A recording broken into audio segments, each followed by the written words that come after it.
6 Things About Islam.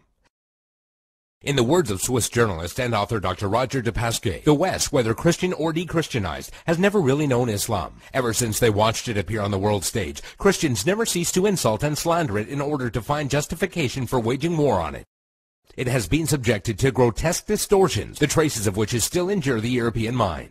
Even today, there are many Westerners from whom Islam can be reduced to 3 ideas: fanaticism, fatalism, and polygamy.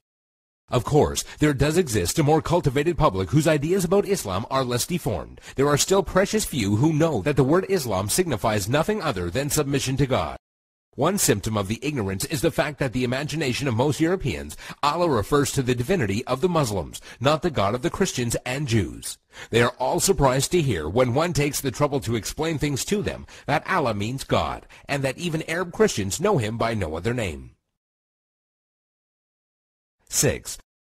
Muslims and Jesus. Misconception: Muslims hate Jesus. There are many similarities between the historical reference of Christianity and Islam. Many people are amazed to find out that according to Muslim belief, Jesus is one of the greatest messengers of God.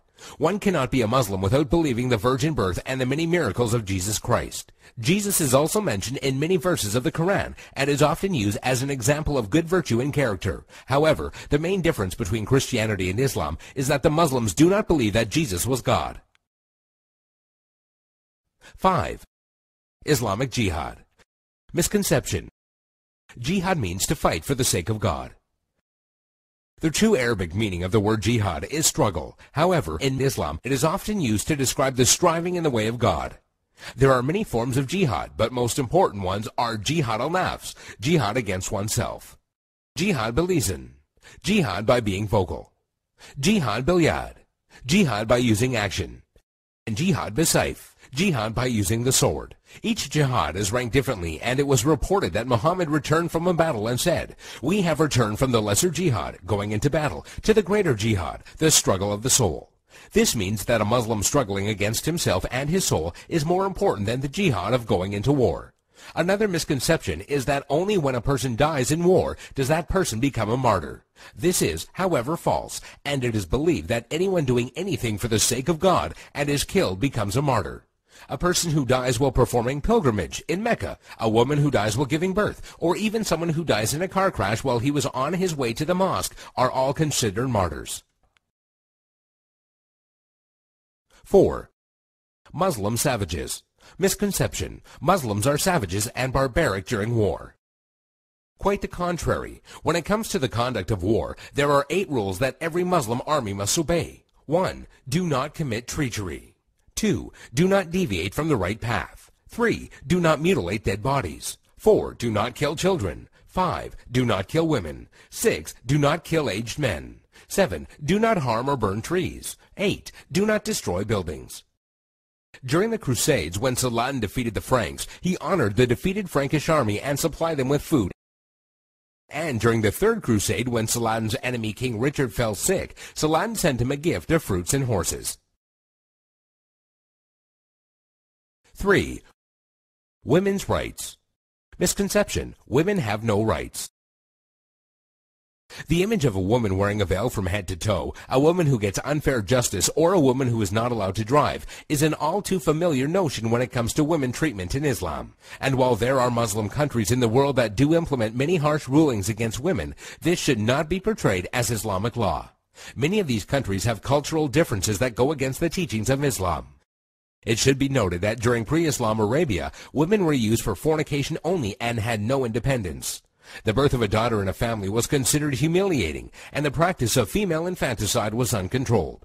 When Islam came back to being, verses in the Quran condemned the practice of female infanticide. Islam gave back many human rights to the women, and Muhammad was even reported saying that women are the twin halves of men. A Muslim woman is allowed to reject and accept any suitor for marriage, and has the right to seek divorce. There is nothing in Islam that forbids a Muslim woman from exiting her house and is allowed to drive. Also, in regards to education, a woman is obligated to seek knowledge, and it is considered a sin if she refuses. 2. By the sword. Misconception: Islam was spread by the sword. Historian Delasio Leary states, history makes it clear, however, that the legend of fanatical Muslims sweeping through the world and forcing Islam at the point of the sword upon conquered races is one of the most fantastically absurd myths that historians have ever repeated.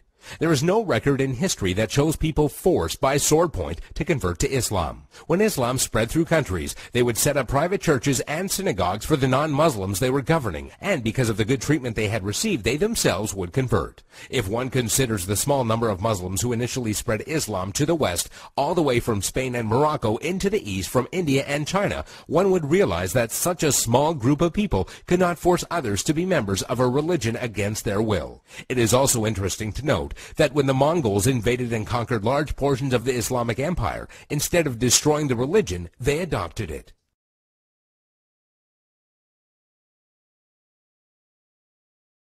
One. Islamic terrorism. Misconception: Muslims are terrorists. This is by far the biggest misconception of Islam, given unfairly by stereotyping and the public image that the media gives. Has anyone else noticed how when a specific group of people attack another group of people, it is labeled as a hate crime, but when a Muslim opens fire on anybody, it is quickly regarded as terrorism?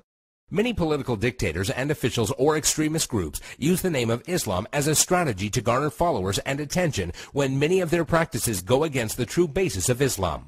The media has also portrayed Islam as a cult or a club where if you join you become a terrorist, and that is now part of your agenda. However, all over the world people practice Islam in the true form and use it as a way of life. There are many verses in the Quran that go against the idea of terrorism. Some of these verses include, "Fight the way of Allah, those that fight you, but do not transgress limits, for God does not love transgressors."